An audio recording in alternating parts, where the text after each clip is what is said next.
ये हमारी मांग है, नहीं तो पूरा वीसा बंद करो और एक्सपोर्ट इंपोर्ट परमिट इशू बंद करो।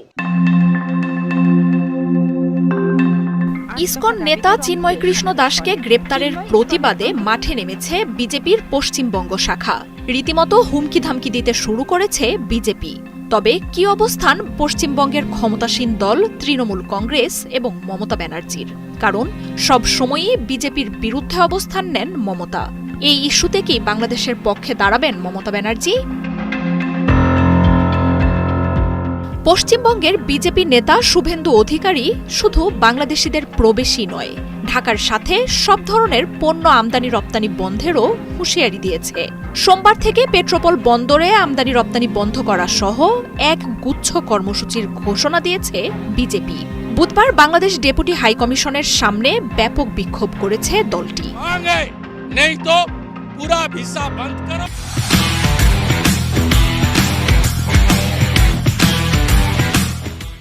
এদিন পশ্চিমবঙ্গের রবীন্দ্র সদন থেকে পার্ক সার্কাসের কাছে বাংলাদেশ উপদূতাবাস পর্যন্ত দলের নেতাকর্মী বিধায়কদের নিয়ে মিছিল করেন শুভেন্দু। সেখানে গিয়ে একটি স্মারকলিপি জমা দেন। সেখানেই ভারত সরকারকে বাংলাদেশের ভিসা বন্ধ করা, আমদানি রপ্তানির অনুমতি বন্ধ করার দাবি জানিয়েছেন তিনি।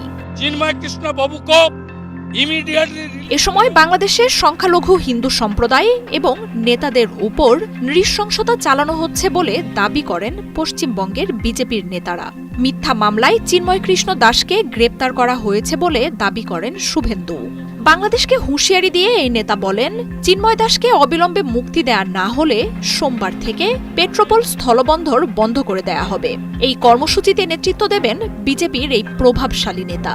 ঢাকার সাথে পণ্য আমদানি রপ্তানি বন্ধে ভারত সরকারকে সিদ্ধান্ত নিতে দাবি জানান তিনি। শুধু পণ্য সরবরাহ বন্ধই নয়, বাংলাদেশিদের জন্য ভারতের সব ধরনের ভিসা বন্ধ করা উচিত বলে জানান শুভেন্দু।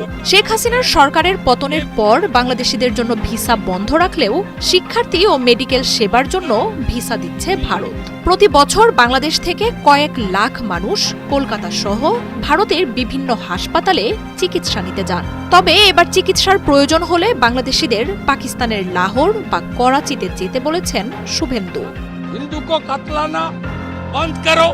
বুধবারের বিক্ষোভে বাংলাদেশের স্বাধীনতা যুদ্ধে ভারতীয় সেনাবাহিনীর অবদানের কথা বাংলাদেশিদের স্মরণ করতে বলেন শুভেন্দু। চিন্ময় দাসকে মুক্তি দেয়া না হলে 16 ডিসেম্বর কলকাতায় ব্যাপক আকারে বিজয় দিবস উদযাপন এবং মহাসমাবেশেরও ঘোষণা দেন এই নেতা। বৃহস্পতিবার দুপুর 2টায় বঙ্গীয় সনাতন হিন্দু সমাজ জমায়েতের আয়োজন করেছে। কোন রাজনৈতিক কর্মসূচি নয় দাবি করে সকলকে এই সমাবেশে যোগ দেওয়ার আহ্বান জানিয়েছেন বিরোধী দলীয় নেতা শুভেন্দু। আগামী দিনে এই আন্দোলনের ঝাঁজ আরও বাড়বে বলে হুঁশিয়ারি দেন বিজেপি নেতারা। পশ্চিমবঙ্গের পাশাপাশি বাংলাদেশের সীমান্ত সংলগ্ন ত্রিপুরার রাজধানী আগরতলায় বাংলাদেশ পরিস্থিতি নিয়ে বিক্ষোভ হয়েছে। এদিকে বাংলাদেশকে নিয়ে নরেন্দ্র মোদীর কেন্দ্রীয় সরকারের সাথে একাত্মতা জানিয়েছে পশ্চিমবঙ্গে মমতা বন্দ্যোপাধ্যায়ের তৃণমূল কংগ্রেস। দিল্লিতে শীতকালীন অধিবেশন চলাকালে পার্লামেন্টের বাইরে তৃণমূল নেতা অভিষেক বন্দ্যোপাধ্যায়কে প্রশ্ন করা হলে বাংলাদেশের এই ঘটনাকে দুর্ভাগ্যজনক বলে জানান তিনি। বাংলাদেশের পরিস্থিতি নিয়ে ভারত সরকার যা অবস্থান নেবে তাকেই তৃণমূল সমর্থন করবে বলেও জানান অভিষেক। বাংলাদেশের বেনাপোল ও ভারতের বনগাঁর পেট্রোপোল স্থলবন্দর দিয়ে প্রতিদিন পণ্যবাহী 450 থেকে 500 ট্রাক চলাচল করে। দক্ষিণ এশিয়ার বৃহত্তম এই স্থলবন্দর ঢাকা দিল্লি বাণিজ্যের জন্য মহা গুরুত্বপূর্ণ। প্রতি বছর গড়ে 22 লাখ মানুষ এই সীমানা দিয়ে দুই দেশে যাতায়াত করে। মার্জিয়া উপমা, 71।